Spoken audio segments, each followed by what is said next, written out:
All right, welcome back to Ham Radio Test and Review. My name is Dave. My call sign is N8DAV, and the model for my channel is One Test is Worth 1,000 Expert Opinions. As you can see, I'm in my backyard, out on my back deck, in a beautiful forest called Flagstaff, Arizona. Right now, I'm pushing to get a lot of these videos done because it's been raining the last 2 days, and it looks like it might rain again. However, I am getting a tiny bit of sun coming through for right now, but it's supposed to rain again in the next hour or so. So I want to get some of these videos done for your sake, because I know you guys enjoy them. Today, I'm doing a test and review on a new antenna, at least new for me. It's a no-name antenna, but however, a company called Bingfu, which I'm sure some of you are very familiar with, uh, is selling this, even though it is completely unmarked. There's no markings on this antenna whatsoever. No way of knowing who manufactured it or what the actual model is or anything like that. However, as you can see, it's a gooseneck antenna, right? So you can use it as a hammer, whatever. All right. So this is a dual band antenna for the 2 meter, 70 centimeter band. It's 12.1875 inches long. Yeah, you get that one. It's made out of plastic, hard plastic and metal, of course. Has an SMA female connector on the end. And it's specified as being a 50 ohm antenna with a less than, get this, 2.0 SWR. Usually they all say less than 1.5, but you know, well, the testing will tell. Testing tells everything. That's why I say one test is worth 1,000 expert opinions. All right. There was never specified what the maximum wattage that you can put into this is. I'm just going to guess it's probably 10 watts. It does say that it's supposed to have a 3.5 dBi gain to it, and it is not resonant on any frequency and is not specified as any wavelength. All right, so when I come back, we'll start all the SWR and antenna analyzing and field strength and all that kind of good stuff. All right, I'll be right back. Forgot to show you. This is the plain package it comes in. This label is basically doesn't say anything. It does say female dual band tactical antenna made in China. Gee, how did you guess? Anyway, that's it. Nothing spectacular. No name. Manufactured millions and millions of them. I believe this is probably the same antenna as I tested already during my review and test of the Baofeng UV25 Plus model.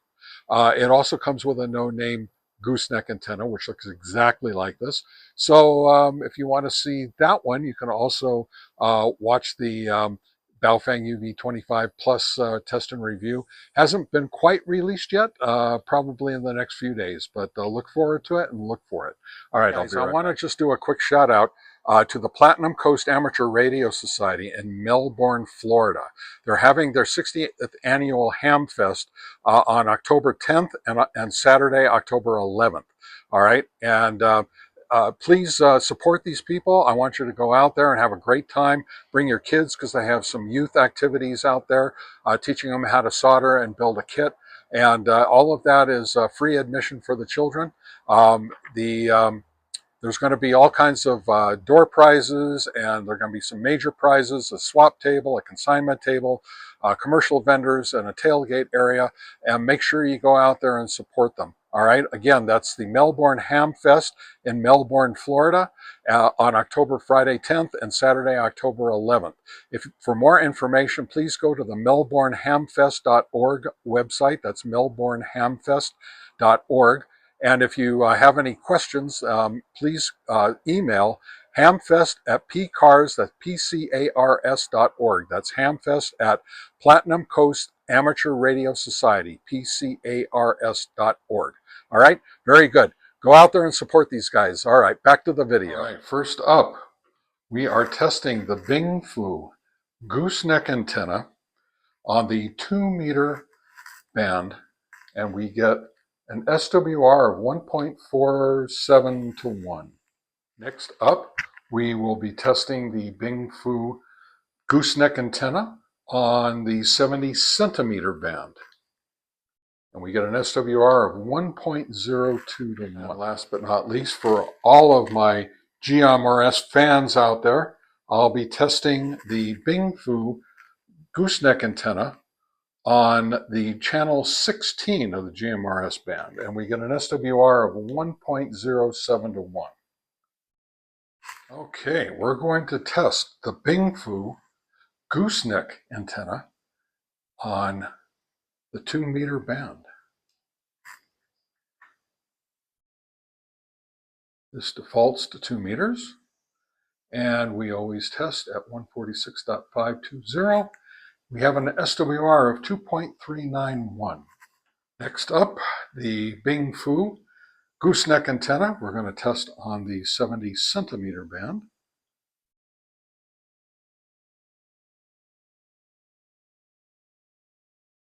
And as we always do, we test on 446.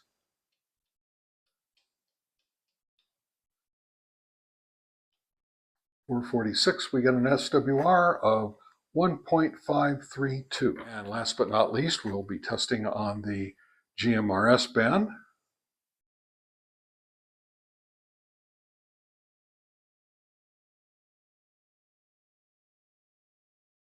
And we always test at 462.575. And that is 2.518. All right, first up, I'm testing the Bingfu Gooseneck antenna on the 2-meter band.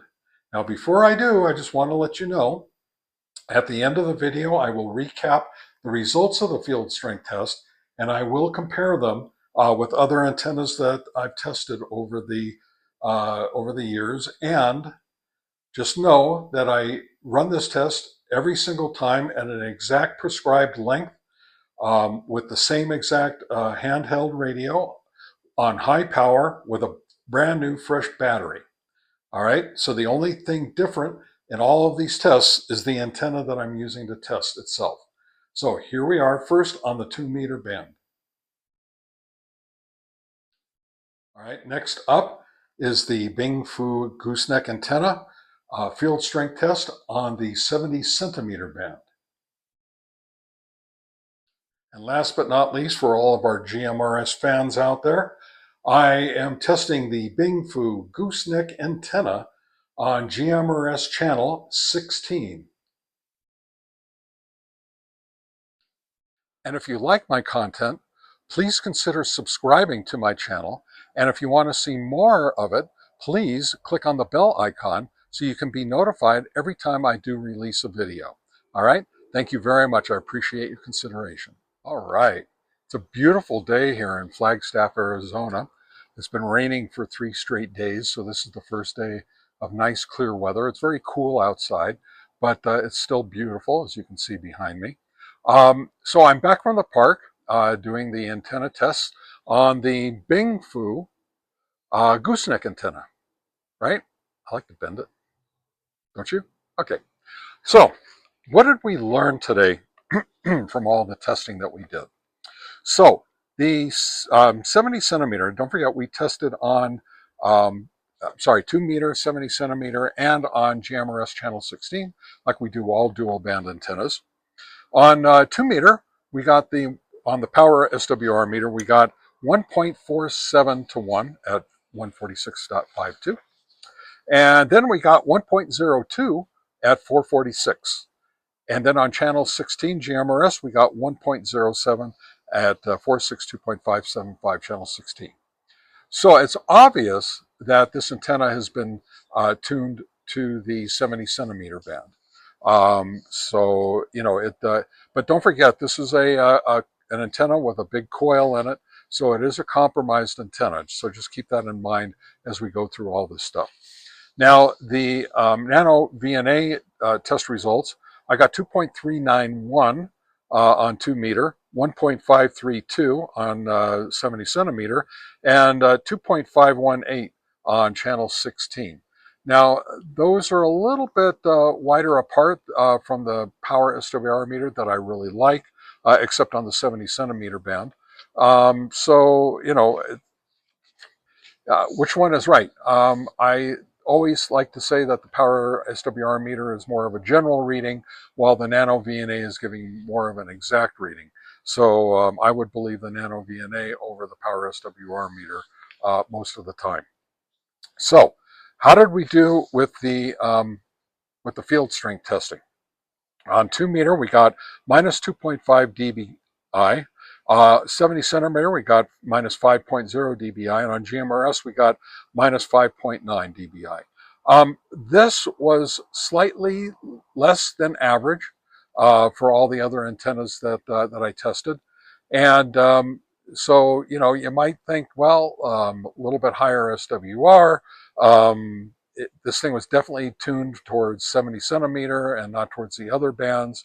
And it's a compromised antenna. So with the field strength testing not coming out quite as good as the other antennas that I tested, let's see how it came out in the real world test when we did some distance testing with the modulation.